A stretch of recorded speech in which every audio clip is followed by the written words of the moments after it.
Hey guys, Screamarts here. Today I want to talk to you about 4/4 type of dance floor basses and how to do them in Serum.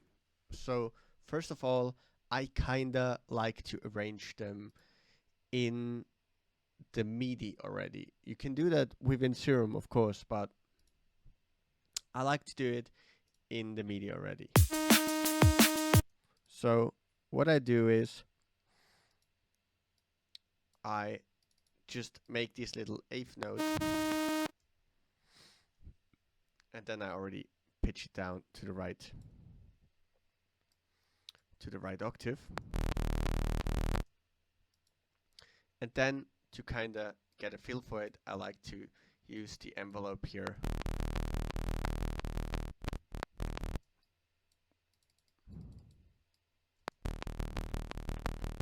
and kind of make that movement like that.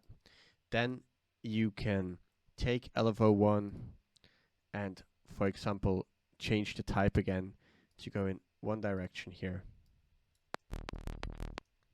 And then choose 8 notes here again. Click on envelope.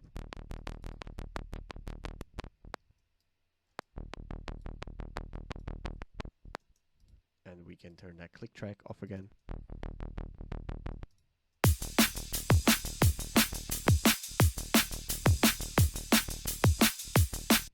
And yeah, I did the MIDI a little bit wrong here, so just go back in here and make that right.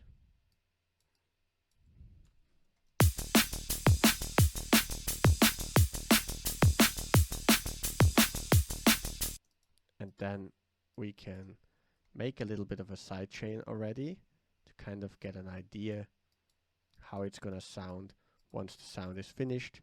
You don't have to do that, but it helps me already in the sound design stage to kind of get a feel of how the sound is gonna be ducked and what I should be doing in the actual sound design stage.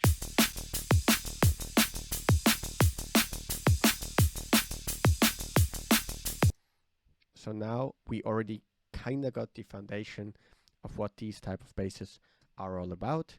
We can use some compression, click on multiband and on threshold, and then go back again, and then see how the different filter options here sound like. And it really depends on what you want, because sometimes you want that kind of tighter sound and maybe a little bit of a curvature, and sometimes you just want a bit of a more open sound. And it really depends on your tune, but you have all the options there, so it really doesn't matter. I kind of prefer that almost more straight sound.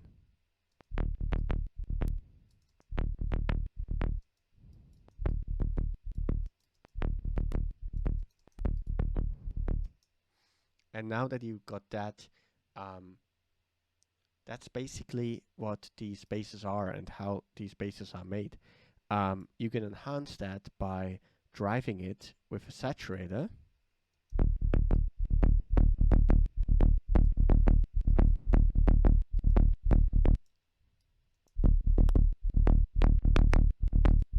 And maybe reduce the threshold. Or turn it down, or that really depends on your taste.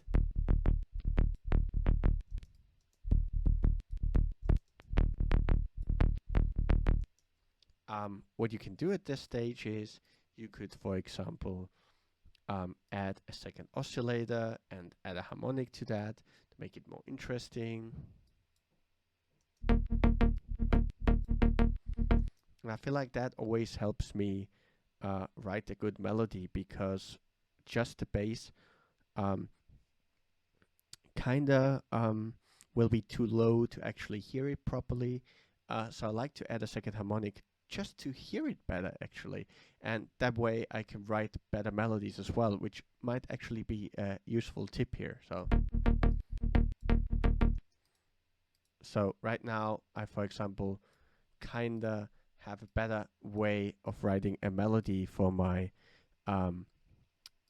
dance floor type of tracks if I did that.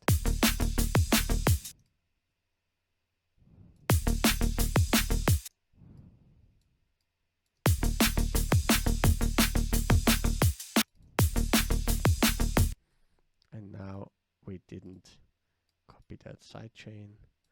We'll just do that later.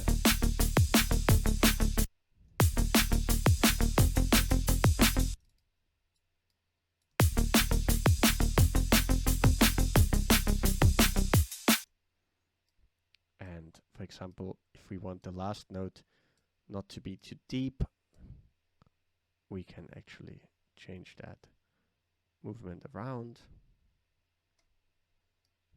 and have it end in D sharp, for example.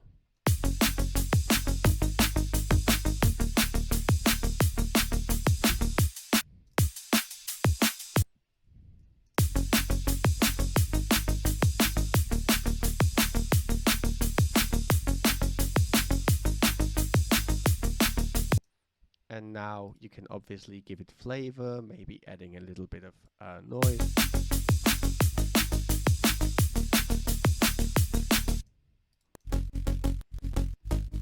That will make it stick through the mix a little bit more. What I see a lot of people doing is adding a macro. Then you wiggle that macro right here, and then there's already a leftover macro from earlier.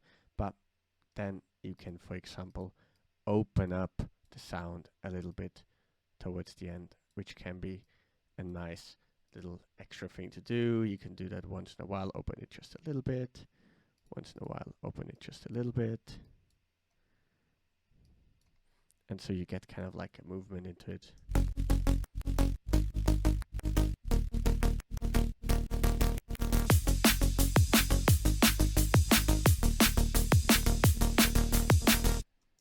And then towards the end, you could go all the way up and maybe do the same with some reverb here.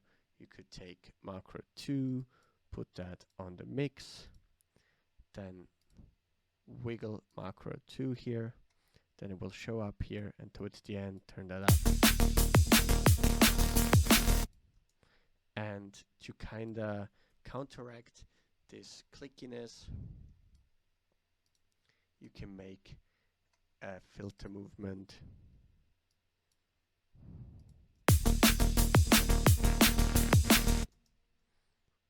And to not get this washed out sound here in the reverb, you could either put it on a send again, or just add a low cut.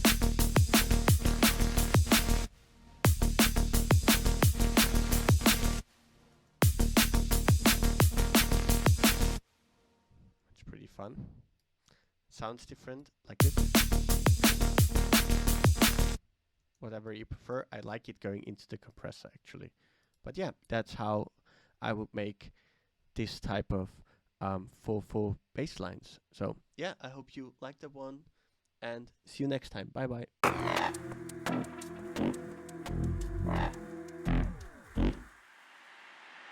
Hi, I'm Icicle and welcome to my studio.